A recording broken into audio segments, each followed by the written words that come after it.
Hey everyone, my name is Nathan Polsky. I've got with me Dan McCarthy today, and this is the Libertarian Party of Texas 2024 candidate interview highlights. Normally, I have a co host. She's out sick today, so you get stuck with just myself. So, Dan, thank you for joining us today. Sorry. Just want to thank you. It's a Sunday morning. Sure you've had hopefully you had a nice long weekend so far. But tell me, and tell our viewers who you are, and what you're running for. Sure. Yeah, absolutely. My name's Dan McCarthy. I'm the candidate for Texas House District 48. It's a two-way race. The Republicans don't bother to run anybody in this district because they gerrymandered it on purpose to make it, the packing and the cracking. This one's a packed district for the Democratic opponent. So I'm also the chair of the Travis County Libertarian Party, and yeah, it's Sunday. We've got Mike Termott coming through Austin tonight. Awesome. Uh, Pretty excited about that. Yeah, we're all gonna be. There's like half a dozen of us that are running here in Travis County, and Hmm. we'll all be there tonight.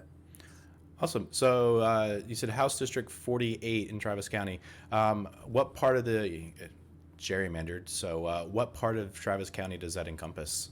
So it's a big swath of southern Travis County, like from basically, if you're familiar with Austin, it's from like William Cannon down to 1626 in Manchac, which is where I live, and then it doglegs and it covers everything pretty much west of Mopac, but east of 360. If you can kind of imagine that, you got to draw a little line down. Anyway, it's one of the richest districts in Texas. That is, Oh, yeah, it's all of Terrytown. It's all of like Westlake, and it's Rob Roy, which is actually got its own little carve out. Some of the yeah I think what I've heard is that the average property value in my district is higher than any other district in Texas. Yeah. it's that's a nice So area for taxes. yeah, it's it is, and that's something that I like to talk about. Like property taxes are outrageous here in Texas, and yeah, we got a lot of people that are paying quite a lot in Hmm. my district. So yeah, that's a good talking point. All right. Well, before we get into some of the nitty gritty there, everybody who is that I've met that's libertarian who has decided to run for office, they all have somewhat of an origin story. What got them involved in with the Libertarian Party? Maybe they were a Democrat, maybe they were a Republican, maybe they were apolitical like myself. What's your story? What brought you to the Libertarian Party? And then what made you crazy enough to decide to run for office? Sure. Yeah. I really got brought into the Libertarian Party by Ron Paul back in Hmm. 2007, actually. Yeah, in the lead up to the 2008 election. Hmm. Um, yeah, and I was part of the. I was going door to door, knocking on doors, and leaving literature and trying to spread the good word about Ron Paul. And then also at the same time, I was going to school in San Marcos, Texas, at Texas State, and the sitting mayor had run in 2006 unopposed, and it looked like she was going to run unopposed again in 2008. And I was like, "Won't why somebody should step up?" And my associates who were also on the Ron Paul campaign and had a little bit more experience in politics than I did. They were like, "Why don't you do it?" I was like, I can't. I will. Like if you Hmm. think, and so yeah, that was the first time I ever ran for office. I was 20 years old. It did end up being a three-way race. There was another guy who jumped in right at the last minute, and I didn't bow out. I ended up with 20% as a 20-year-old in a three-way race. I thought it was It's pretty pretty good. good. Uh, and it was I just had a lot of fun doing it. I like the I didn't spend any money on it, right? I got like Hmm. I was a broke college student and I didn't really know what I was doing or have the wherewithal to fundraise really. I just you know the head shop there in town gave me $200 and I ran with that. But yeah, I had a whole lot of fun doing it. and then after that we had the Young Americans for Liberty. I started that chapter at Texas State. That was it. Kind of evolved out of the Youth for Ron Paul campaigns. Jeff Frazee was the guy, and then to be honest, after I graduated, I was kind of like out of the politics for a while. I was trying to build my career, Hmm. um, and it wasn't until Joe's campaign. I don't know if you can see that. The Vote Gold Joe 2020 or Joe Yeah, 20. Joe20.com. Yeah. Yeah. Uh, and it was I think they were doing they had some kind of, I forget, is it a caravan or something, because it was 2020 and it was hard to do Hmm. normal campaign events, but they were like, well, why don't we just get a bunch of people in their own cars to drive through town and paint up their cars and stuff. And they were doing it in a lot of towns, and I tried to look up one for Austin and I didn't see anything, and I was like, I'll do it. I'll start putting it together. And that's when then the Travis County Libertarian Party reached out to me and they're like, hey, like, I'm glad you're doing this. Do you want to team up? And I was like, oh, right, I forgot. You guys would, yeah, have a hand in this. Sure. And so they quickly like brought me into the fold after that. And now I'm the chair of the Travis County Party. And yeah, I guess so. As a consequence of all that, long story short, I think it's my duty to run. I have like pretty strong convictions, and I gotta walk the walk Hmm. as much as I talk the talk. Yeah, Uh, a lot of people will like to complain or to bring up issues, and at the end of the day, they want somebody else to take care of it for them. right? Yeah, yeah. 'Cause same thing with back in 2008. Well, why don't you do it? Like, all right, sure. Okay, I will. And thus begun your long career of running for office. Right. No, and I probably always will. I know Ted Brown, who's running for Senate Hmm. and was the former chair of Travis County. He he thinks he may have run for like more elections than like almost anybody alive. Hmm. Yeah, it's we interviewed him previously, and I think that he mentioned that he believes he's run for more office more times than anybody else has.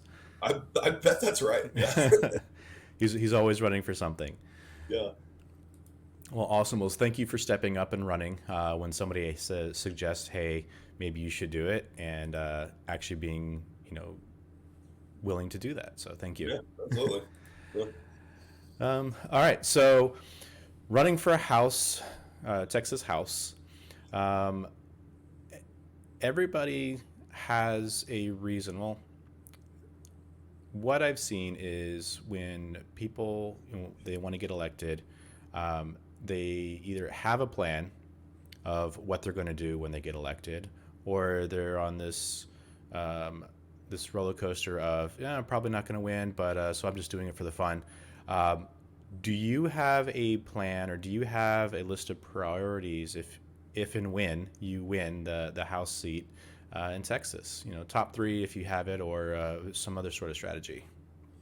Yeah, I mean, being a being a political novice, I would say. I mean, I got a political science degree from Texas State, and I know how things should work in theory, but I definitely know that I don't know how they work in practice Hmm. when I get there. So it is going to be, I'm going to have to kind of learn on the job. I would say.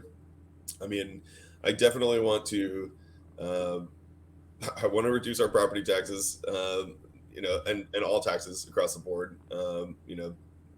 Pare down the scope of government, and that relates to, like, we should have no laws against gambling or prostitution. I know it's a that's it's kind of, oh, wait, but like it's true. Like you can make things safer by bringing them into the light. Hmm. And if these things are happening anyway on the black market, like that just makes it's worse for everybody. It's worse for the people participating.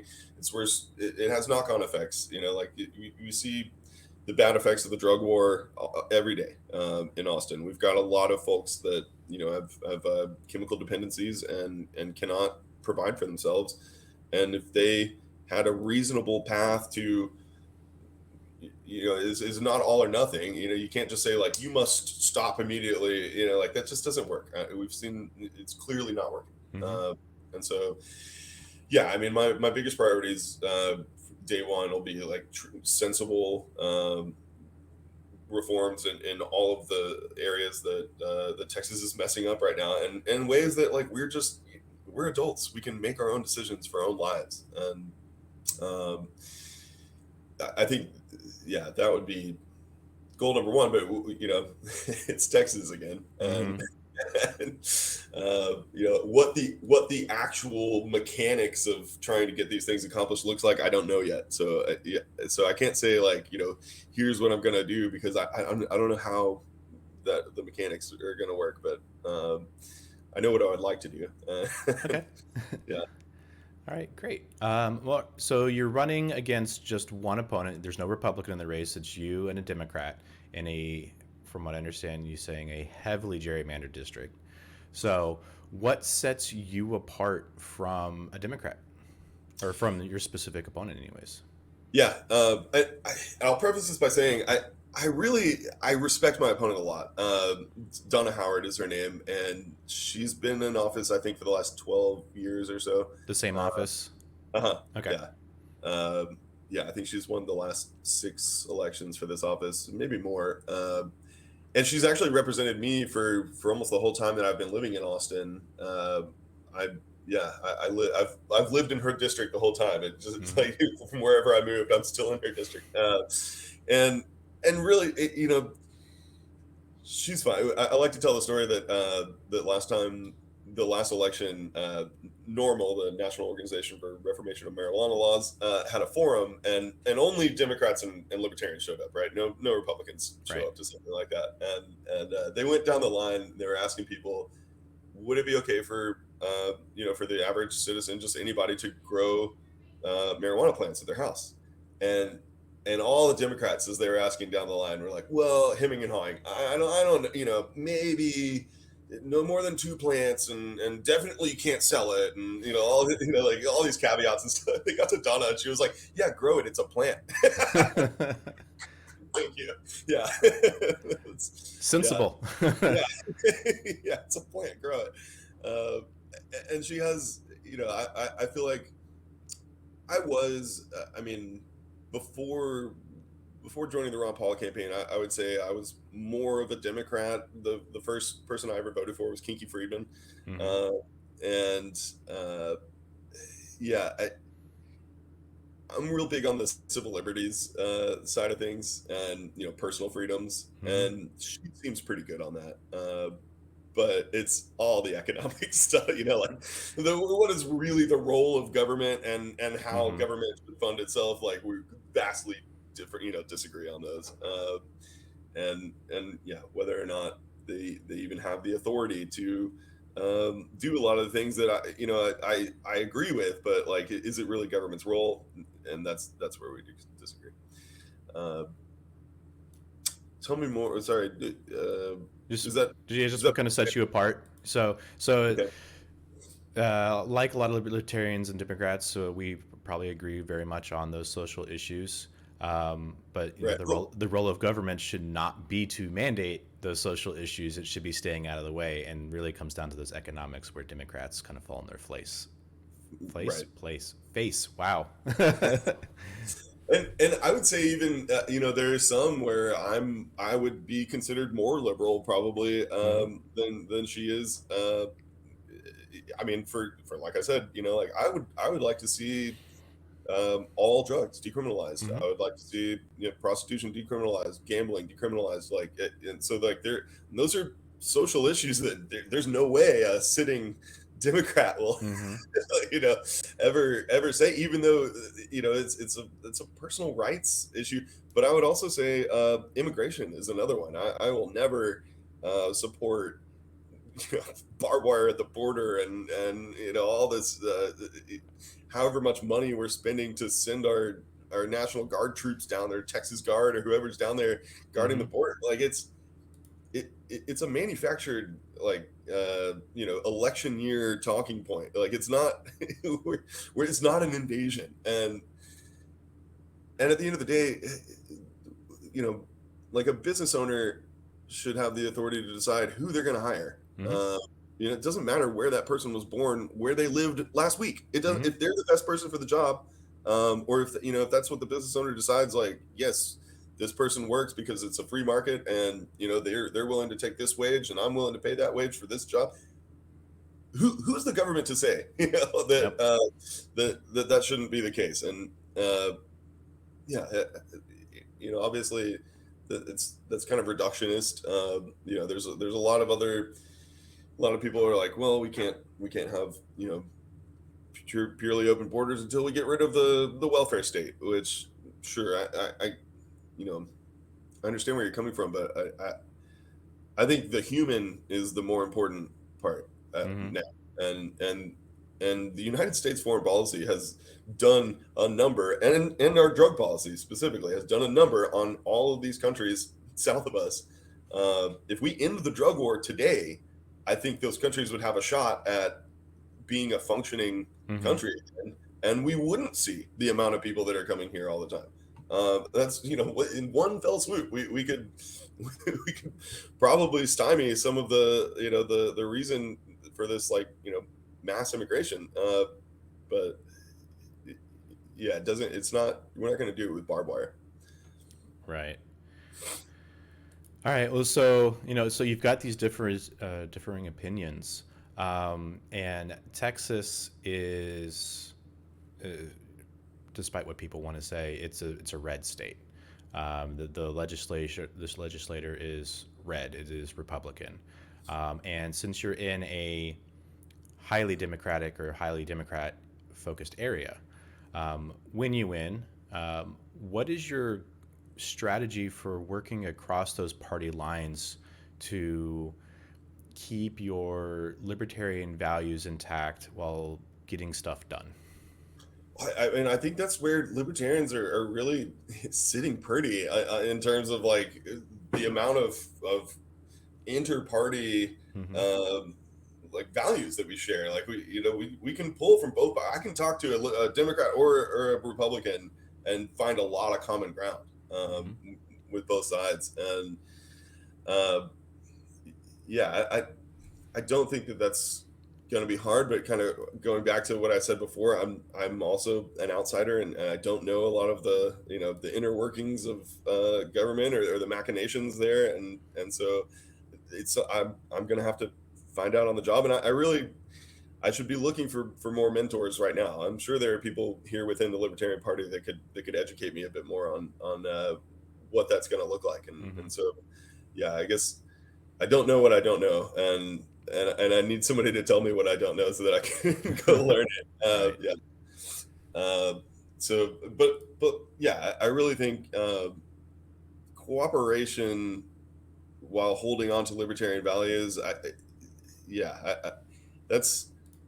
I mean, almost everyone I know in my life, like we're a pretty small minority, Mm-hmm. as libertarians. Like we're what, 5% of the population or something. So Well, I think we may be actually higher if you look at the little L libertarians, the ones that are closet libertarians that are hesitant to vote for us, because they have to always vote for the lesser of two evils because they can't let that evil other guy win. right, right. That's totally right.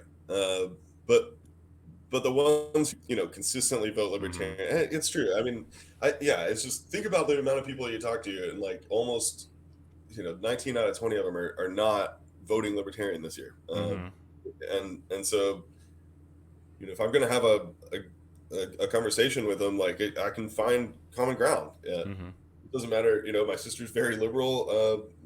Her fiance very conservative, and we had a really good conversation the other day. My wife is also very liberal, and likes to you know likes to engage about things, because she doesn't really pay attention to politics, Mm-hmm. um, but she'll trust me when I tell her about the Chevron deference the other day. Mm-hmm. Like, it's, um, Which was an amazing ruling, by the way. agreed. Yeah. and she sees my point of view, and even though the progressives are all losing their minds over it right now. Mm-hmm. Like, oh, this is going to undo, like 100 years of progress. Well, I mean, it's only 40 years old to begin with, but like, So many yeah, people are going to die because of this ruling now. yeah, yeah. We won't have clean water anymore. Is that what you're saying? Like, I don't know. Did we not have clean water in 1984? Because, like, pretty sure we were doing all right back then, too. Like, yeah. Uh, I guess, I don't know. I've kind of gone on a tangent here. Oh, that's fine. Cool. All right. Well, let's see. So, do you know what the percentage of individuals in your district vote? So, or for starters, how many people are in your district? How many are registered to vote? And then how many actually vote? Because when it comes down to it, the ones that are actually voting are the ones getting you elected, but then you have to represent everybody else in that district. So, with those numbers, what would be your strategy for working with the community at large, and not just the people who got out and vote, but everybody to find out what their wants and desires are for you once elected? Yeah. This time around, I'm going to do a lot more. I think last time around, I campaigned, but it Mm-hmm. was, it was kind of a token effort, really. And this time, I'm going to really try, number one, to raise a lot more money, uh, and in the meantime, yeah, talk to these folks. Like I said, it's the richest district in Texas, uh, and a lot of people, they're not being represented well.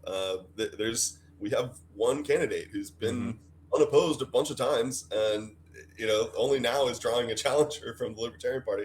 And I know that there are people that are feel disenfranchised by that. But there's not really much that they can do since uh, you're familiar with the packing and the cracking. Mm-hmm. Yeah, where the lines were drawn around all the Democratic districts, so that all precincts, so that all of the Republican precincts on the outskirts can now be in Republican districts Yep. all around.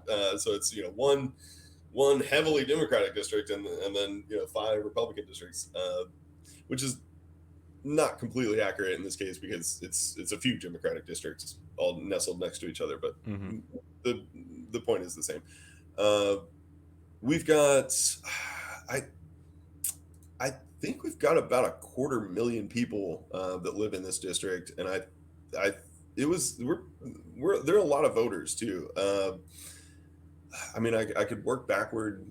Uh, I think I got 16,000 votes last time, and that was 20%. So, what is that? 80,000 voters. And those are just the ones that actually voted, though. In my race too. Yeah. Mm-hmm. Right. So yeah, 80,000 voters. Let's see. Uh, yeah. Oh, what? This can't be right. Okay. Right. Yeah. District, 200,000. 200,000. That's, Okay. yeah. So, so it's a pretty good size. But then if you've only got less than a half of that are actually going out and voting, um, yeah, that makes it a little difficult to try and find out what everybody else wants. Yeah, well, and who knows, like, if everyone did vote, I think it's kind of a defeatist attitude, maybe like, oh well, it's never going to happen in this district, but it could if you actually go out and vote, Right. and I think that's going to be some of the message of my campaign this year is like, we don't have to take this lying down. We can, Mm-hmm. we really we can give it an actual effort, and see what happens. Mm-hmm. Don't just roll over before the starting gun's even gone off. Awesome. All right, well, do you bring any specific experience to the role if elected? So current job. I know you've run for office a number of times before, but anything that you may bring that was a 12-year incumbent may not have. I I mean, definitely a fresh perspective and a genuine belief that individuals are the ultimate arbiters of their own destiny, Mm-hmm. and that's definitely in contrast to my opponent and most people that are currently in government. Uh, Yeah, beyond that, I mean, I think I'm suited for campaigns. I've always worked in startups, and Hmm. very very scrappy sales.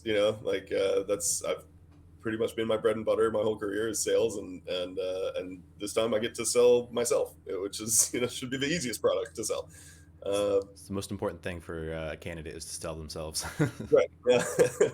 uh, and then yeah, beyond that in government, I think I'm not an attorney. It's true, but I am a student of politics, and I, yeah, I have faith that I will be able to accomplish the work. Hmm. I don't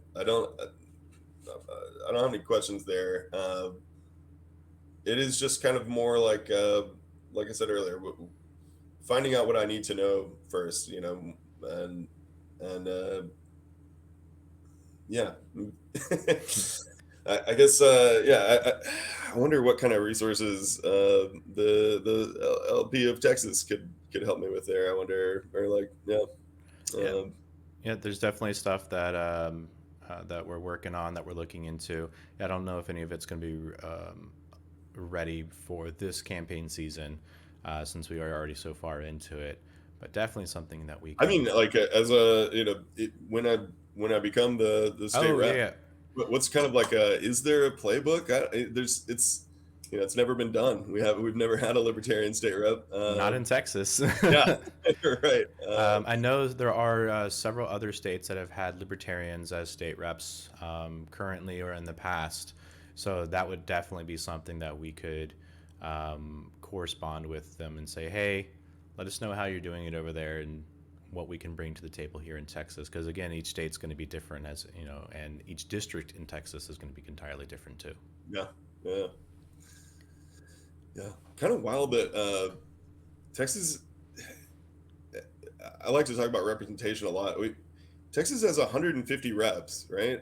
Hmm. Uh, which is how many we've had since 1875, and the population has grown how much since then? Yeah. We used to have like 3 to 5,000 people per rep, and now we've got 200,000 people. Uh, that's yeah. Well, could you imagine just how many more reps you would need to have a much better representation? Yeah, I think what is it? I think New Hampshire has like 400 something reps in their house, I love it. Yeah. and they are such a smaller state. Right, right. They've got like 7,000 people per or something. Hmm. That's fantastic. Yeah, Our state house would be massive. yeah, yeah. It would. I mean, if we go back to that, I think 100,000 is probably a good number, and we could double the size of the house. Need some more But room. yeah, that's kind of neither here nor there. I just this is fun to think about. All right. Well, so how's the current campaigns going? I know you said that you're planning on getting out there a little bit more this year. Um, how can people volunteer? Is there a way for someone to donate? Where do people go? Certainly, yeah, repdan.com, repdan.com. You can, find me on Facebook and Twitter. I think it's repdantx.com, or those are the handles, repdantx. Uh, yeah, I've got, I've got a sign up form on my website. If you want to volunteer, please do. Yeah, please check it out. Uh, I would love the help. They can come out tonight. I mean, tonight it's the June 30th here Mm-hmm. in Austin. If you're watching this today and you would come out at 7 o'clock tonight, there's a candidate meet and greet um, at Nomadic Beer Works down here in Austin. Uh, yeah, we're gonna have a lot more campaign events too this year. Mm-hmm. I mean, as the chair of Travis County, that's something that I'm like very intent on working on. We've got a lot of good candidates here in Travis, and some of them are running for really big offices. Ted Brown, for example, for U.S. Senate. Mm-hmm. We've got David Robertson, who's running for Texas Supreme Court, Mm-hmm. and we've got a couple of congressional, like U.S. Congress candidates as well. So actually, three of those. I'm actually the lowest. State rep is the lowest man on the totem pole in terms of candidates that we have here in Austin, which is really exciting. Mm-hmm. We've got big ambitions, and yeah, I think there are a lot of uh, there are a lot of opportunities. People in Austin like to come out and do do fun things. There's outdoor concerts all summer long, even though it's hot. People still come out, Hmm. and yeah, I think we need to capitalize on that, and we will. We're going to be out in the community quite a bit, and so folks can either meet us in person or, like I said, go online. Sign up and I'll email you. Yeah. Awesome.